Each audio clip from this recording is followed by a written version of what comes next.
They thought the war was over for him. Surrounded, disarmed, captured by German soldiers in the dark forests of Europe, most men would beg, some would break. He laughed, not because he was insane, but because he had already decided what would happen next. In the next 45 seconds, 21 armed soldiers would be dead, and the man they thought was a prisoner would vanish into history as a nightmare. This is not a movie scene. This is not a myth. This is a real moment from World War II that proves one terrifying truth. Sometimes the most dangerous man on the battlefield is the one who has already accepted death. We'll explain everything in this video, step by step. Don't skip it. War does not always announce its heroes with trumpets. Sometimes it introduces them in silence, with mud on their boots, blood on their hands, and a smile that terrifies the enemy. This is not a legend. This is not propaganda.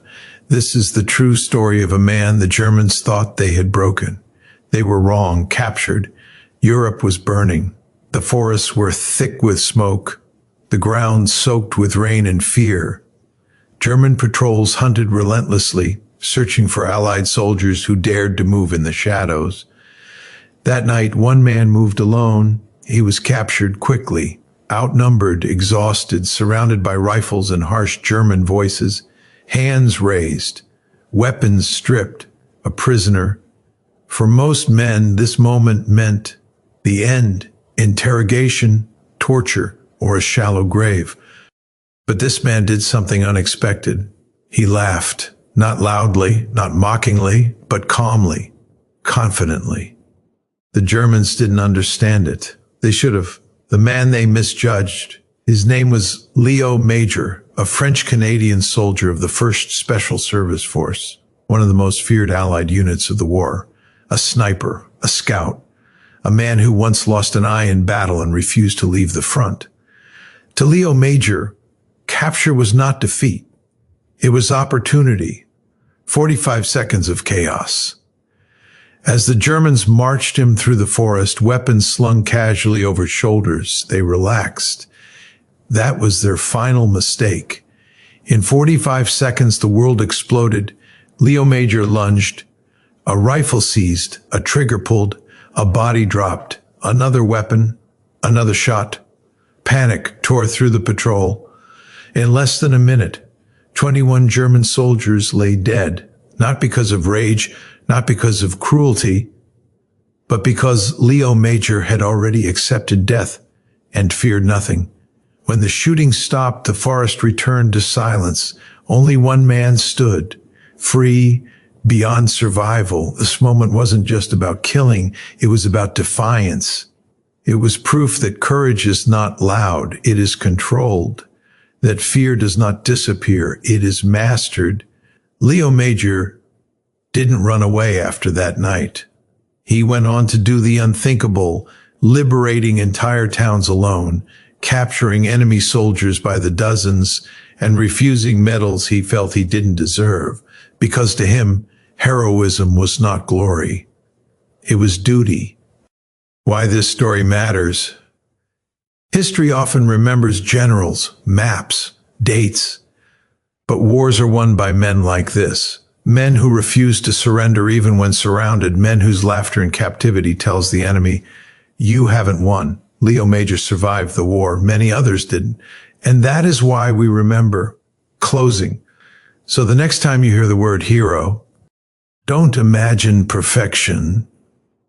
Imagine a man captured in the dark, smiling at the face of death and choosing to fight anyway. Because sometimes the most dangerous weapon on the battlefield is a soldier who has nothing left to lose. They took his weapon first. That was always the ritual. Hands forced open, metal pulled away, the last familiar weight gone from his body. For most men, that moment shattered something inside. A rifle was not just steel and wood in war, it was safety, purpose, identity. When it was taken, fear rushed in to fill the empty space. But in him, nothing collapsed. Something else took its place, cold, steady awareness. The Germans thought capture meant control. They believed surrender stripped a man down to weakness, that once surrounded, once disarmed, once shouted at in a foreign tongue, a soldier's spine would bend. They had seen it countless times, shaking hands, lowered eyes, the quiet obedience of men who wanted only to live. They expected the same now. He stood still while they searched him, boots sinking slightly into wet ground, rain clinging to his uniform. His breathing never changed. His eyes moved, slow and deliberate, memorizing everything. The distance between soldiers, the way one rifle strap hung loose, the officer's pistol resting too comfortably in its holster. Capture did not blind him, it sharpened him. Inside his mind there was no panic. Panic wasted time. Panic narrowed vision. He had learned that long before this night. Long before this forest. Training had taught him how to shoot, how to move, how to kill. Experience had taught him how to wait. Being captured was simply another position on the battlefield, another condition to be solved. The Germans laughed among themselves. To them, he was already finished. A prisoner was a body temporarily alive, nothing more. They spoke loudly, confidently, the way men do when they believe danger has passed. Their rifles lowered just enough. Their formation loosened just enough. Control made them careless. Then he laughed. It wasn't a challenge. It wasn't bravado. It came from somewhere deeper, quieter. A sound that surprised even him. A short breath of laughter, as if he had been reminded of something ironic. The Germans froze for a second, confused. Prisoners didn't laugh. Prisoners begged, pleaded, stared at the ground. Laughter belonged to free men, to men with options. That moment mattered. In war, moments decide everything. A blink, a hesitation, a misread expression. The laughter unsettled them because it didn't fit the script they believed in. They had the guns, they had the numbers, they had the prisoner. And yet something about him suggested the story wasn't over. Captured but unbroken is not about strength of muscle. It is about refusal. Refusal to let the enemy decide who you are. Refusal to let circumstances rewrite your identity. He did not think of himself as a prisoner because prisoners waited, prisoners hoped, prisoners obeyed. He was no nay of those things. He was a soldier temporarily without a weapon, and that distinction mattered more than anyone else realized.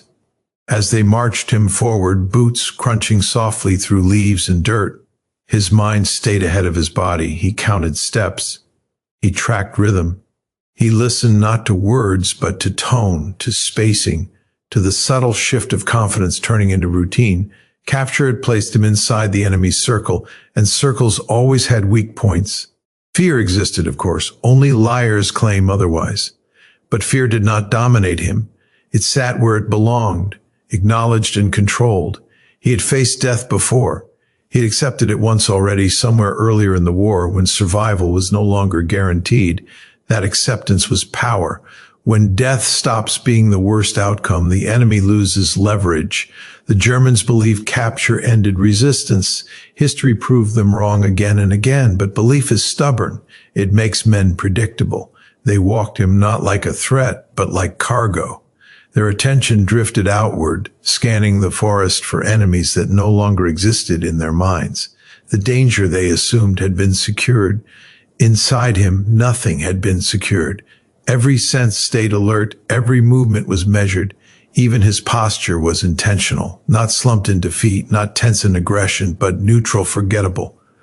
Broken men look broken, unbroken men learn how to look harmless.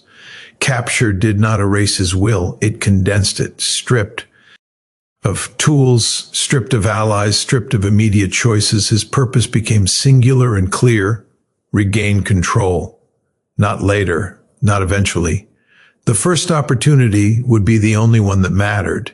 He did not hope for rescue. He did not plan for escape routes. He planned for seconds. Being unbroken meant understanding that survival was not passive. It was violent, sudden, and unforgiving. It meant knowing that hesitation was more dangerous than action, that mercy given too early was often paid for in blood. War had taught him that lessons were rarely gentle. As they moved, he felt it, the shift, the subtle loosening of attention, the comfort settling into their shoulders. Capture had relaxed them, but it had done the opposite to him. The imbalance was total. He was ready. They were not. To be captured and unbroken is to carry your battlefield inside you. It is to know that weapons are tools, not sources of courage. Courage does not vanish when metal is taken away. It waits, it adapts, it turns patience into a blade sharper than steel. The forest did not know a prisoner was passing through it. The trees stood indifferent, the ground unchanged. War did not pause for capture, it simply changed shape. And in that changing shape, he remained exactly what he had been before the Germans touched him. A soldier who had not surrendered. A man whose spirit had not been claimed. A fighter who understood that captivity was only real if accepted. Every step forward was temporary. Eerie order given to him was provisional. The Germans believed they were leading. In truth, they were being measured. They were being studied. They were being allowed to exist a few moments longer than they would have chosen for themselves. Captured but unbroken meant that even walking with hands restrained, even surrounded by enemies, he was still making choices. Small ones, invisible ones. Choices about timing, distance, and resolve. War does not always reward strength, but it always rewards clarity. And in that clarity, the outcome had already begun to form, long before the first shot, long before the first body fell, long before anyone understood that capture had never meant surrender at all. Fear is the first weapon in war, and the most reliable one. It travels faster than bullets, spreads wider than fire, and leaves deeper scars than steel. Armies train men to shoot, to march, to obey, but they rarely train them to master fear. Most soldiers carry it like a second heart, beating louder when the night closes in, when orders are unclear, when death feels near enough to touch. He knew this. He relied on it. And he learned how to turn it against those who believe they owned it. Fearlessness does not mean the absence of fear. That myth belongs to stories told far from the battlefield. Real fearlessness is familiarity. It is knowing fear so well that it loses its power to command. He felt it rise in his chest the moment the Germans closed in, the instinctive surge, that tight, Enid muscles and sharpened breath. He did not push it away. He let it settle, let it become fuel instead of fire. The Germans believed fear worked in only one direction. They believed uniforms, weapons, and numbers projected terror outward, that the man without a gun would feel smaller, weaker, less human. That belief shaped how they spoke, how they moved, how they treated prisoners. They relied on dominance as if it were a law of nature. But dominance is fragile. It exists only as long as it goes unchallenged. Psychological warfare is not about shouting louder or striking harder. It is about disrupting expectation. The Germans expected submission. They expected lowered heads and silent compliance. When he laughed, even briefly, it cracked something. Laughter in the face of power is a dangerous thing. It suggests the power is incomplete. It hints that the rules are not being followed.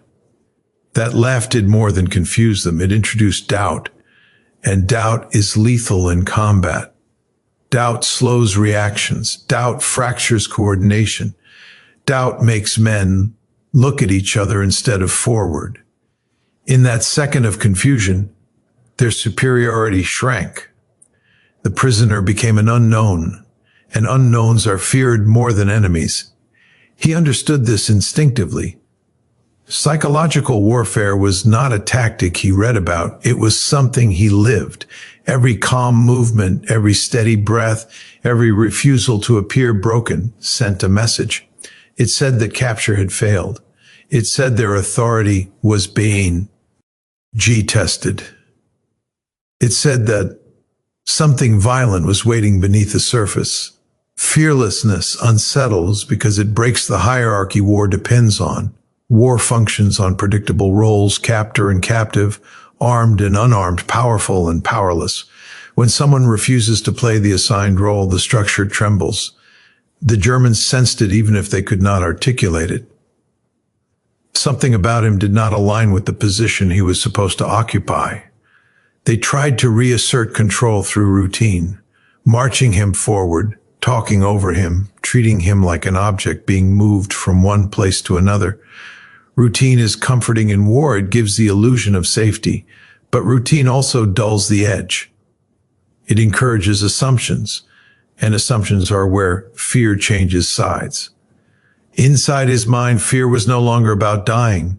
He had crossed that threshold earlier in the war at a moment when survival felt like chance rather than promise. Once that happens, fear transforms. It stops asking how to stay alive and starts asking how to act. For him, fear sharpened perception. It slowed time. It made details vivid. The sway of a rifle, the spacing of footsteps, the tone of careless voices. The Germans carried fear too, though they did not acknowledge it. It hid beneath confidence, masked by numbers and weapons. It was the fear of chaos, of losing control, of being surprised. Soldiers who rely on dominance fear the moment it slips away. They fear disorder more than death, because disorder exposes vulnerability. He exploited that fear without words. Silence was enough. Calm was enough. His posture told them he was not desperate. His eyes told him he was not defeated. Every second that passed without submission increased their discomfort. Psychological pressure does not always come from aggression. Sometimes it comes from restraint. Fearlessness also lies in speed of decision. He did not argue with himself. He did not weigh morality or imagine consequences. In war, hesitation is louder than gunfire. The mind that pauses gives fear time to grow. He had trained himself to decide and act as one motion, to let instinct and reason collapse into a single moment. When fear shifts from one side to the other, it happens suddenly. It is never gradual. One instant, the Germans believed they controlled the situation. The next, something felt wrong. The air changed, attention sharpened too late. Psychological warfare works because it attacks perception before it attacks the body. They did not see him as fearless until it was already dangerous. By then, fear had begun to work against them. Muscles tensed awkwardly. Hands moved too fast or too slow. Commands overlapped. The confidence that came from routine fractured under pressure. Fear returned to them in its raw form, unfiltered by authority. Fearlessness is contagious in the same way fear is. One calm man can destabilize many. His lack of visible panic suggested preparation. Preparation suggested intent. Intent, sugug, stead violence. Even before action, their minds raced ahead to outcomes they could not control. Psychological warfare lives in those imagined outcomes. He did not need to threaten. He did not need to resist openly. His presence alone disrupted the balance. It reminded them that the battlefield does not disappear with capture, that danger does not require permission to exist. Fearlessness is a reminder that violence is always near, even when one side believes it has won. War strips away illusions quickly. It teaches that courage is not heroic speeches or dramatic gestures. It is the ability to remain functional when everything insists you should collapse. Fearlessness is discipline applied under pressure, the refusal to let emotion dictate action. The Germans had been taught to inspire fear. They had not been taught how to respond when fear failed. When authority stopped working, they had nothing beneath it. No adaptability, no inner stillness, just reaction. Psychological warfare turned the moment inside out. The captors began to feel observed instead of observing, evaluated instead of evaluating. The prisoner became the variable they could not calculate. And in war, the unknown is more frightening than any known enemy. Fearlessness does not announce itself with strength. It reveals itself through control, through patience, through timing. He waited not because he was powerless, but because waiting increased the imbalance. Every step they took, believing themselves safe, led them closer to the moment they feared without knowing why. The battlefield is not only physical, it exists in the space between expectation and reality. He lived in that space comfortably. They did not. Fear began to whisper to them.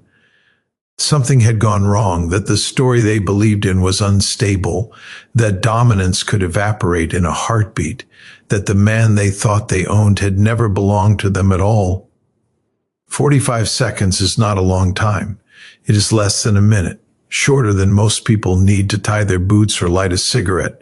In ordinary life, it passes unnoticed. In war, 45 seconds can erase lives, shatter certainty, and redraw reality. What happened in that brief window was not chaos in the wild sense, but violence compressed into precision, action stripped of hesitation, movement driven by absolute clarity.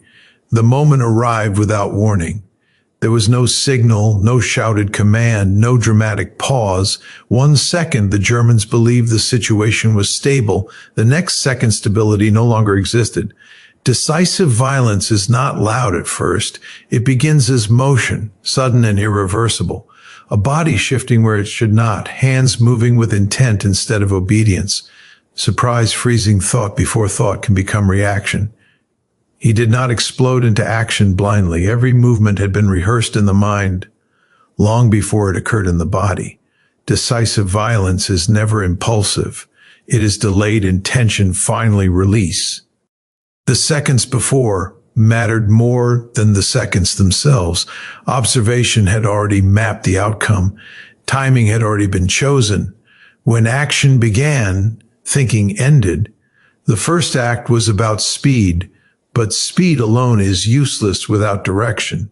He moved toward the nearest weapon, not the nearest man. Tools come before targets. Control comes before destruction. The Germans were trained to react to resistance, not to anticipate it from someone already categorized as harmless. That miscalculation cost them the initiative, and initiative in combat is everything. In decisive moments, the body acts faster than language. There was no inner monologue, no emotional surge, no hesitation shaped like doubt. Violence unfolded as a sequence of necessities. One motion demanded the next. One threat required immediate removal. Time did not feel fast to him. It felt narrow. The world compressed until only essential details existed. The Germans experienced the opposite. For them, time fractured. Confusion stretched seconds into eternity. Orders collided with instinct. Training fought panic. Some froze, some moved too late. Decisive violence punishes delay mercilessly. The man who acts first dictates the rhythm. Everyone else stumbles to catch up. 45 seconds does not allow for correction. Mistakes cannot be undone. Every choice is final. He did not aim for fairness or restraint. He aimed for outcome. In war, decisiveness is moral in its own brutal way. Half measures create prolonged suffering. Hesitation multiplies casualties. He chose certainty over mercy because uncertainty would have killed him. The violence was not fueled by anger. Anger is slow. Anger clouds judgment. What drove him was acceptance that this was necessary, acceptance that once begun it could not stop halfway. Decisive violence requires commitment without emotional noise. Emotion arrives later, if at all. Each second layered itself on the last, momentum building not through frenzy but through continuity. One target fell, creating space. Space allowed movement. Movement created opportunity. Opportunity demanded immediate exploitation. The sequence fed itself. This is how overwhelming odds collapse, not through dramatic heroics, but through systems breaking under pressure. The Germans had numbers. Numbers create confidence until they don't. Numbers require coordination, communication, hierarchy. Decisive violence attacks those structures directly. Remove leadership, remove predictability, remove the illusion that numbers guarantee safety. Within seconds, their advantage became a liability. Too many bodies, too many directions, too many decisions to make at once. Noise erupted late. Sound always lags behind action. The forest that had seemed quiet moments before now carried echoes of gunfire, shouts, bodies hitting ground. But sound did not guide him. He moved ahead of it, ahead of comprehension. The mind that acts decisively stays one step ahead of the senses. Ear did not stop him, it aligned him. Fear sharpened focus instead of scattering it. He had crossed the threshold where survival depended on dominance of the moment, not hope for escape. Once that threshold is crossed, restraint becomes dangerous. Violence must be total or not at all. 45 seconds meant no time to count, no time to confirm. He trusted training and instinct more than conscious thought. Conscious thought is slow. It argues, it doubts. Decisive violence silences argument. It transforms intention into motion without negotiation. For the Germans, the realization came too late. The prisoner was not reacting, he was executing. Reaction is defensive. Execution is controlled. They attempted to respond to a situation that was already moving past them. Their fear was now chasing events instead of shaping them. Decisive violence compresses morality into necessity. There is no space for reflection during action. Reflection belongs to safety. In those seconds, the only ethical question was survival. The world narrowed until right and wrong were irrelevant compared to alive and dead. The ground changed quickly. Bodies altered pathways, weapons shifted hands. The geometry of the encounter rewrote itself with each fallen man. He adapted instantly, not pausing to assess, not stopping to verify. Verification wastes time. Decisiveness assumes correctness and moves forward. The Germans' training emphasized obedience and structure. That training served them well in form, in planned engagements. It betrayed them here. Decisive violence thrives in disruption. It rewards autonomy, initiative, and speed of judgment. One man acting independently shattered a system designed for order. 45 seconds stripped war down to its essence. No strategy, no ideology, just immediate consequence. Action producing result without delay. The men who survived those seconds would carry the memory forever, not because of what they saw, but because of how quickly everything they believed collapsed. He did not feel powerful. Power implies awareness of dominance. He felt functional. Functionality under extreme pressure is the true measure of decisiveness. He did not think in terms of victory or defeat. He thought only in terms of continuation, removing obstacles to remain alive. When decisive violence ends, it does not announce itself. There is no signal that the moment has passed. It simply leaves silence behind, heavy and unreal. The body slows after the mind releases control. Adrenaline lingers without purpose. Reality takes a moment to return. 45 seconds rewrote the balance of the encounter completely. What began as captivity transformed into autonomy through action alone, not negotiation, not chance. Choice made faster than fear could interfere. Decisive violence is not brutality for its own sake. It is clarity enforced through motion. It is the refusal to drift, to wait, to hope. It is the understanding that in war, survival often belongs not to the strongest or the smartest, but to the one who acts with absolute certainty when the moment demands it. One man against overwhelming odds is not a slogan. It is a condition where mathematics loses meaning. Numbers are supposed to decide outcomes. Training manuals are built on ratios, probabilities, support, and coverage. One man is never meant to outweigh many. Yet war repeatedly produces moments where equations fail, where the human variable disrupts logic.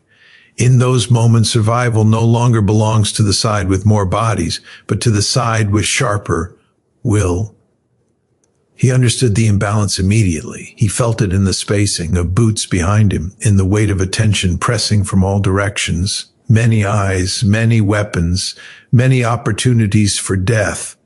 Overwhelming odds do not arrive as an abstract concept. They arrive as physical pressure, as the awareness that any mistake will be punished instantly and absolutely.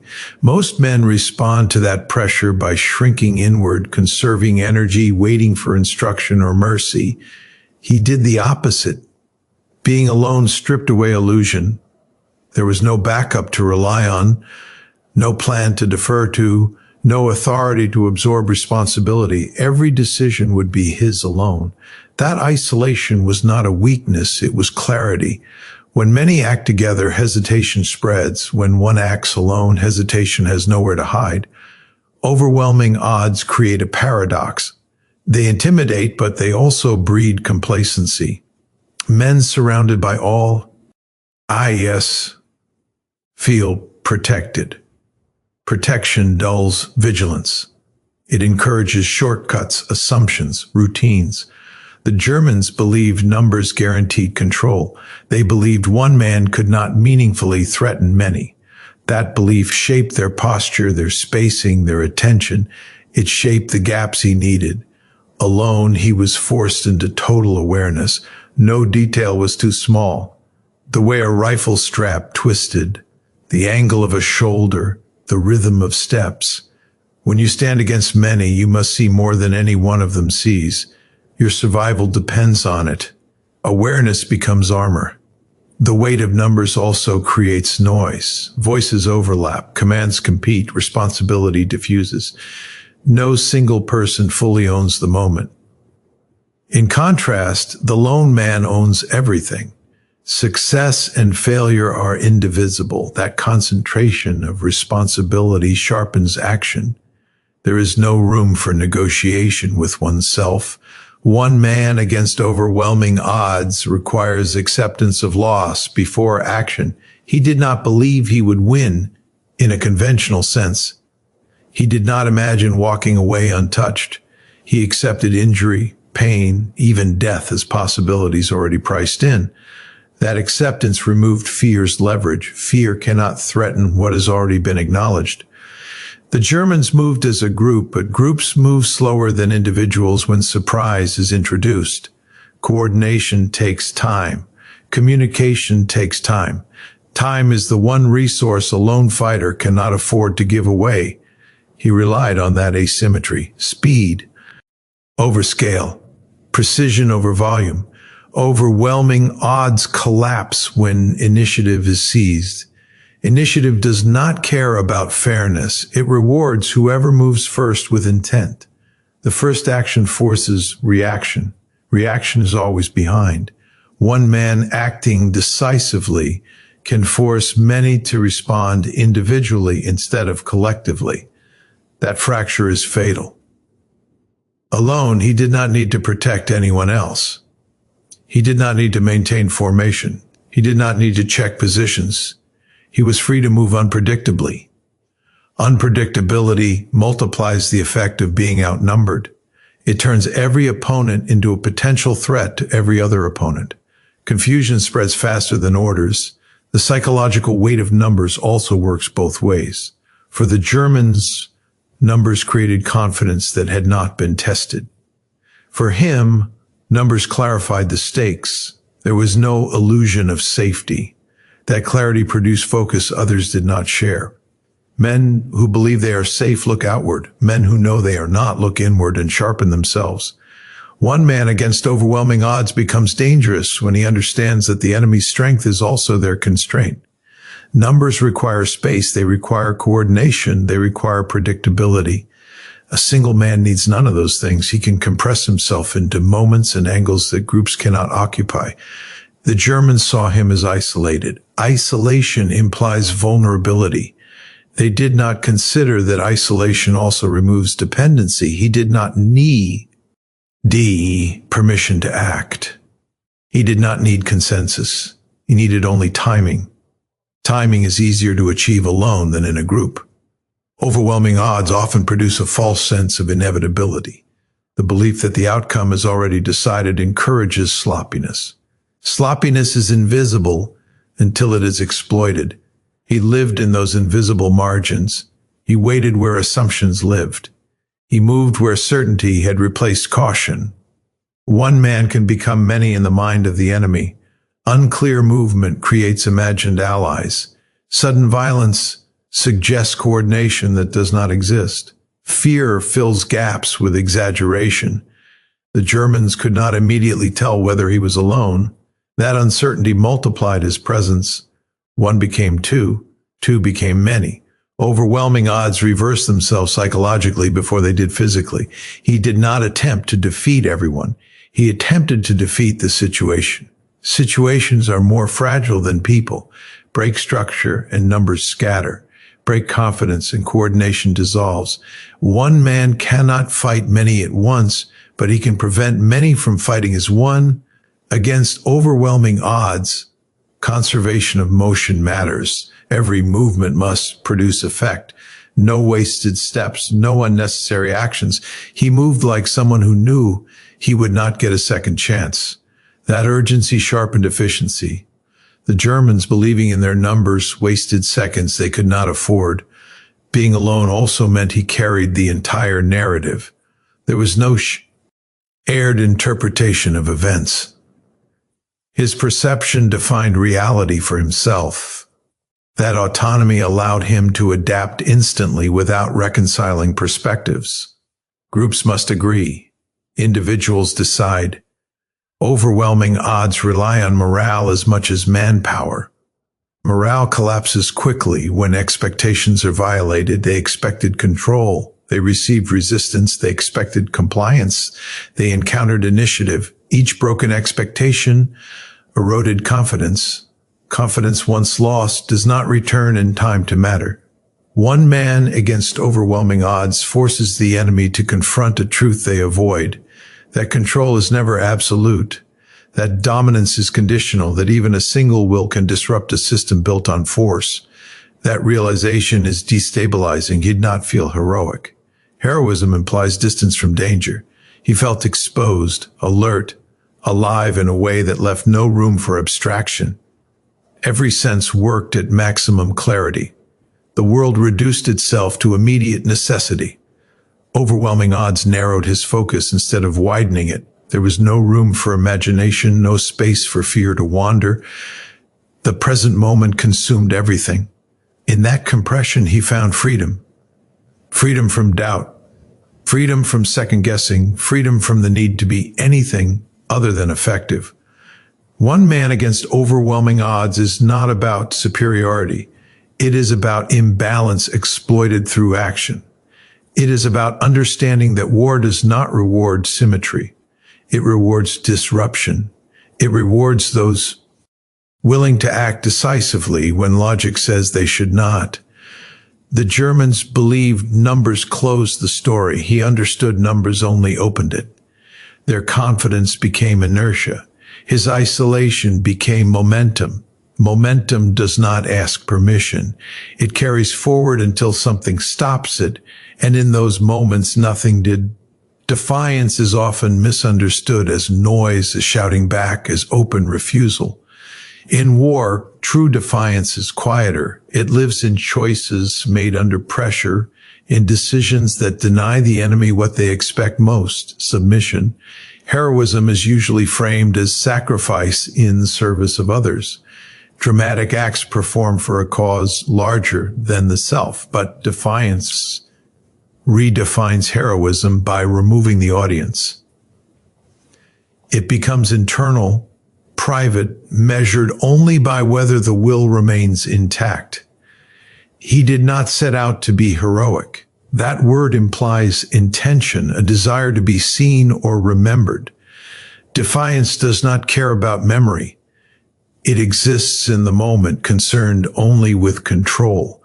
To defy is to reject the role assigned to you, to insist on authorship of your own actions, even when options are limited. The Germans believed they had defined his role clearly.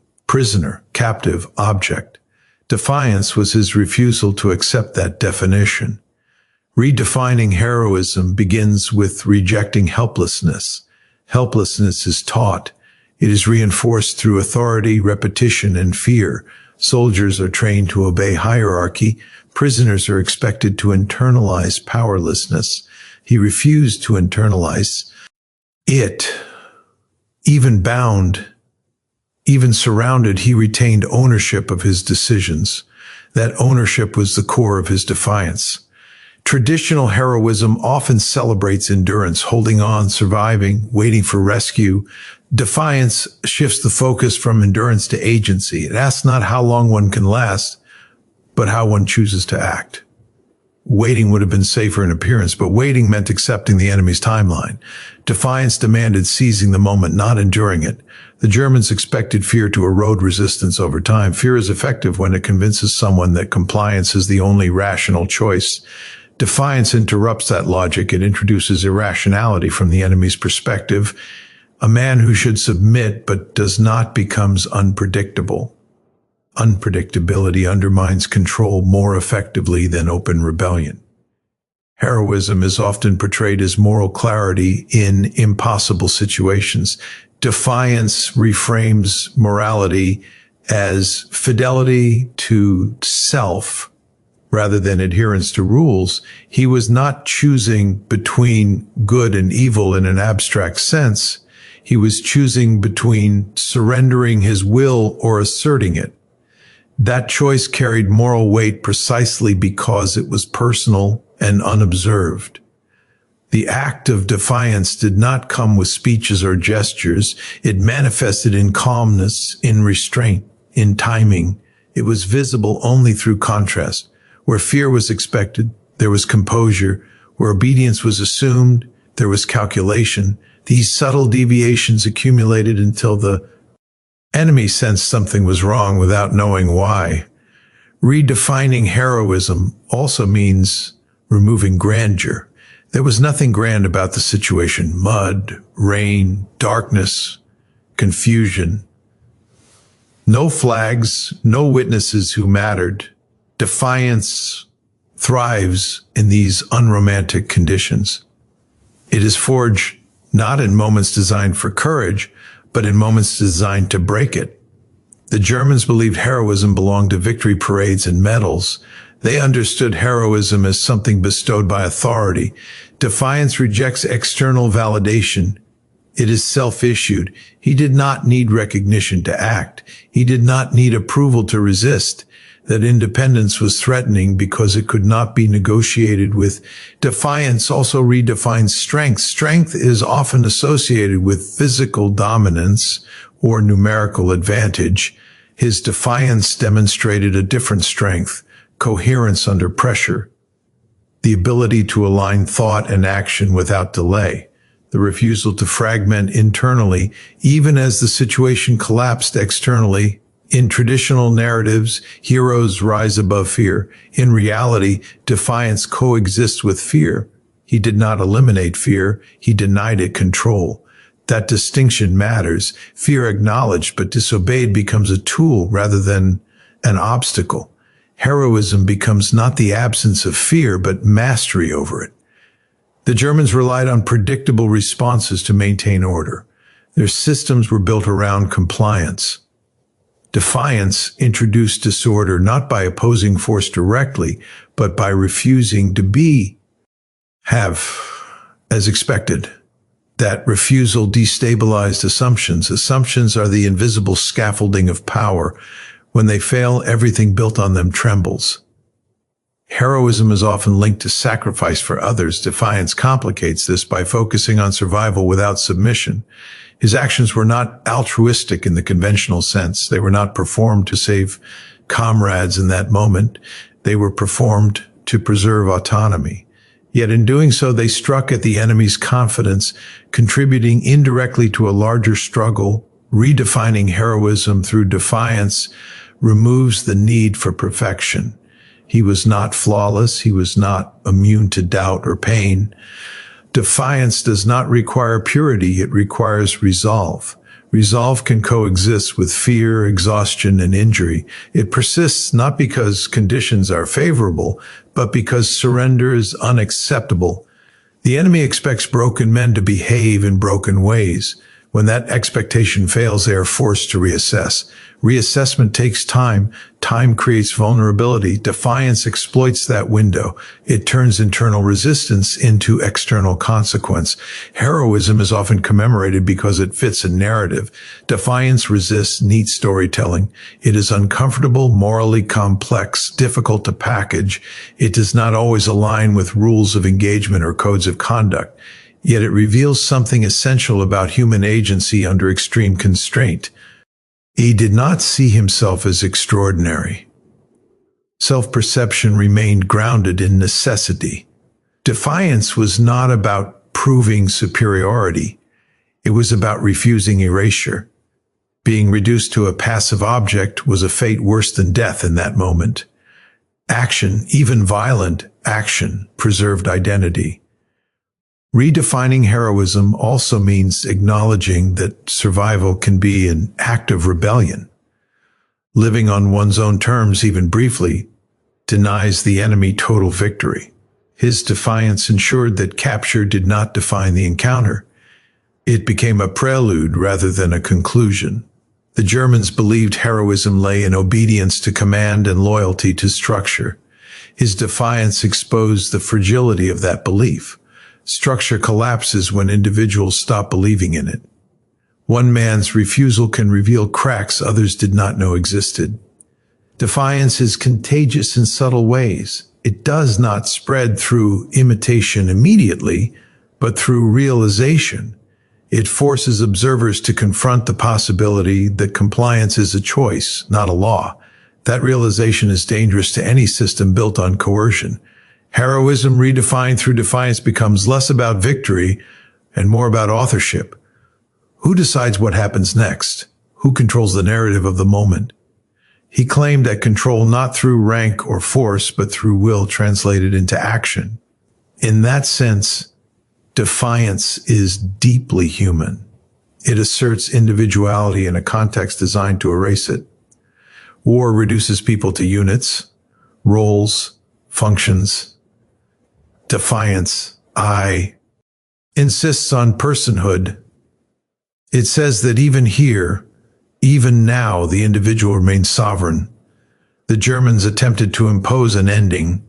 Capture was meant to close the story. Defiance reopened it. It transformed a passive conclusion into an active turning point. Heroism emerged not as a grand arc, but as a refusal to accept the finality imposed by others. Redefining heroism through defiance strips it of romance and leaves something raw and more honest. It is not about being remembered correctly. It is about acting correctly according to one's own internal standard. That standard does not seek approval. It seeks coherence. Defiance does not guarantee survival. It does not promise success. What it guarantees is integrity of action. In moments where choices are limited and outcomes uncertain, that integrity becomes the measure of heroism. He carried that defiance not as an identity, but as a condition.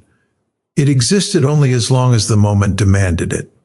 Once action replaced intention, defiance dissolved into motion, leaving behind consequences that others would later struggle to explain, because systems can account for obedience, but they falter when faced with a single will that refuses to be rewritten. Thank you for listening, and don't forget to like and subscribe.